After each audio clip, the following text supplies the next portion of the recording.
So for mixing color, there's in screen printing, there's just a really basic, simple kind of thing. There's just a couple things that you probably want to do. The first thing would be to remember to keep a lot of yogurt containers or small containers around there you can mix ink up in. It helps a lot if they have a lid you can keep, so I don't know, eat that nasty butter all the time that has like the lid on it, and then you'll have some stuff that we can use here. So if you're going to mix colors, I always like to try and get at least 3 palette knives.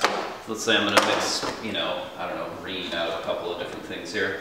I can go ahead and get the inks down and get them ready, and you always want to put a piece of newsprint or paper down so that you're not blobbing ink all over the place if, you know, as you're mixing ink over here. So make sure that you do that. If there's anything we have plenty of in this shop, it's newsprint, so just use it and keep this safe. So and keep this table over here from getting all nasty and gross. If it gets out of hand, I'll obviously end up yelling at everybody, so we don't want that. So let's say we have our yellow and we have our blue, and we're going to mix a green color out of it here. And I only keep the primaries and white and black and transparent around because I'm sure you guys can do this. But this Versatech ink, this ink that we have right here, this will print on screen on textiles, so t-shirts, or it'll print on paper. So it goes either way. So I just have like a little blue spatula that I like to use. Sometimes we might use spoons for this just to mix the inks up in here, and so you can kind of put some blue in there. And then a yellow one. And some of the ink is a little bit more thick and kind of, you know, just a little thicker than others. So then I just take my ink knife and I'm just going to mix this up really good, and I'm going to try to see what kind of a green color I can get out of that.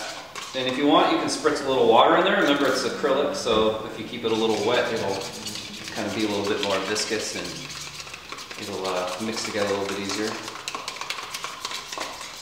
And you know, obviously you want to mix enough ink for your project, so you know, you probably want to do a half of a yogurt container like this one for most screen printing. You don't need to mix like a giant vat of every color, obviously. So as I look at that now, let's say I want to just check it. I want to see what kind of color do I have here. Well, there's this thing that we do in printmaking we call a drawdown, right? So a drawdown is where you take your little card. That's a little card. Lost it in there. So you take a little card kind of like this one. Then you get a piece of paper like this, and you dab a little ink up at the top, and then you just pull down. And what that drawdown does is it tells you what is that ink going to look like when it goes on pretty thick, and what does it look like when it goes on pretty transparent. So you can see I have kind of a phthalo green color here that may or may not suit my needs that I have for my particular printing. But this is the way that you check your color. So if I wanted to, you know, do more with this, I could just take my fresh ink knife over here, get that straight card out of there.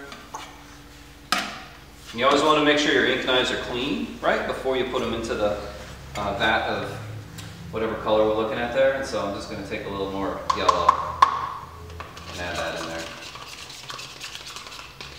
And I can also add white, I can also add transparent, and all of those things are going to change the nature of the color that I'm making and that I'm mixing. But you also want to keep in mind too that if you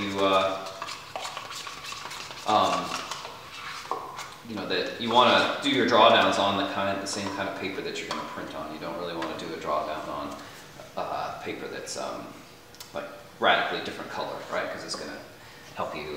That won't help you see what you got. So as I compare these two things now, I can see that one color is a little bit warmer, a little bit more yellowy green, and this one's a little more kind of phthalo green. So that's basically what you do. It's a drawdown. This will help you see, okay, this is probably what that color is going to look like when I print it through my stencil. And that's the way that you check and mix color. So make sure you clean up your mess over here. Make sure you put everything back exactly where it goes. Clean the ink knives and put those back where they go so that they're available for other people. And once we're done with our mixed colors, so once the color has been used and you have some leftover, we just like you to put a little dab on the top. So you just kind of put a little dab of that color on the top so people can tell what color it is. And then put it back up here in this area that says mixed. So we'll have a big pile of things there eventually, I'm sure. And then you want to make sure that you if you love a color so much that you don't want to ever let anyone else use it, just put it in your own storage area, and then you'll have it, and you can kind of keep recycling it. But I like to keep kind of a few buckets of color around, and then I just kind of keep adding and subtracting to them, and it means I don't waste as much of the pure color that comes out of these. And before you cover it up, you can spritz a little water on it to make sure it doesn't get all a skin on it or get all hardened up, and then just cover it with wax paper, tin foil, plastic, or hopefully a lid that came along with your food item. So we'll clean all this up, and then we'll be ready to print our next layer.